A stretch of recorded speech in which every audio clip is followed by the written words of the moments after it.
In this video, I'll be providing a walkthrough about virtual tables. Usually when you move over to Dataverse, you've got data in other sources that you've stored previously. Now you're going to want to take that data and move it into Dataverse so you can use it in your apps and flows and other components. So let's walk through how to use a virtual table to do this. Migrating the data means that any existing clients or services or apps or whatever that you have using that data would need to be modified to point to Dataverse. You'll also need to invest time in the actual data migration, which can be huge depending on how much data you have. And you may even need to pay somebody to help you out with that. Duplicating the data so it's in both places causes other headaches. So how do you make sure that your data is in sync? You might need to implement other Power Platform functions or use third-party tools to help you ensure that the data stays accurate.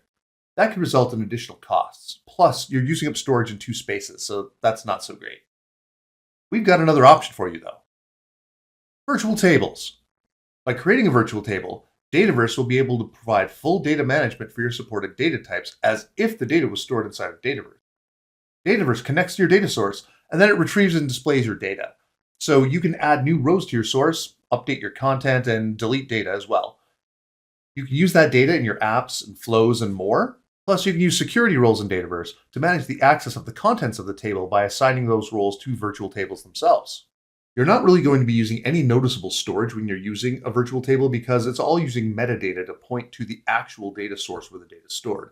So there's going to be a little bit of metadata stored, but no actual content is stored in Dataverse, so it doesn't eat up any of your storage. Also, because the content is retrieved and processed at each individual call, no data is cached locally, so it's more secure. Virtual tables are created using connection providers, which tell Dataverse how to communicate with data sources. Virtual connector providers are no code and allow you to create your table in just a couple of minutes, so it's fantastic and fast, but it is limited to a certain selection of data sources.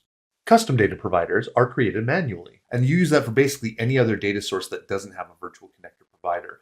So this requires more steps, and it has some basic coding requirements as well, but it has more flexibility of what kind of data you can pull over. You can also create a virtual table using OData APIs if you don't need to have full access to a specific data source. For example, you might need to get specific data from a source and use that as part of an app, but you don't need to have full access to everything that's stored inside that data source. OData APIs are really great for that. You'll need the same level of code experience as you do for a custom data provider, you just might need to do less code. In this set of scenarios, we're focusing on using virtual connector providers to be able to build virtual tables and access your data within Dataverse. Check out the other videos in this series to get information about creating your virtual tables, connecting them to Dataverse, and using them within apps.